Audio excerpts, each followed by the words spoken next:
എനിക്ക് എന്റെ അമ്മ അച്ഛനും കാണണം. അമ്മ അച്ഛനെയോ? നമുക്ക് നാളെ പോയി കണ്ടാ പോരെ?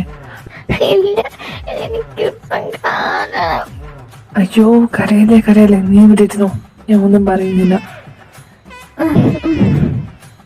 സാർ കേൾക്കല്ലേ? കേൾക്കാൻ പറ്റിയ അവസ്ഥ. സാറിന് എനിക്ക് ഇഷ്ടമല്ലെങ്കിൽ ഞാൻ നല്ലൊരു കാര്യം എന്റെ കേട്ടിയോട് പറയല്ലേ. ഞാൻ എന്തിനാ ഇപ്പൊ ഇങ്ങനൊക്കെ ചെയ്തറിയാവോ? എങ്ങനെ? ഞാനേ ഒരു സാരി എടുത്ത് കുടിച്ച് എന്തിനാ അറിയാവോ? ഈ ഫസ്റ്റ് നൈറ്റ് കോളമാക്കാൻ എനിക്കൊന്നും ഇഷ്ടമല്ല.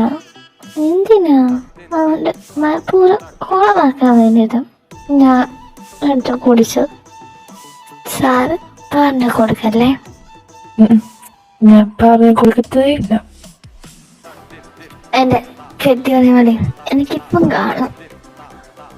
ചുമ്മാ നീ ബഹളം ഉണ്ടാക്കല്ലേ മോനെ. ഋഷിയെ ഉണ്ടായിരിക്കും, ആരേലും അറിയും. എന്റെ കെട്ടിയോനെ വിളിക്കാണ്. ഞാൻ എന്റെ ഹസ്ബൻഡ്. ബഹളം ഉണ്ടാക്കല്ലേ. എന്റെ കെട്ടിയോനാണോ? ആണ്.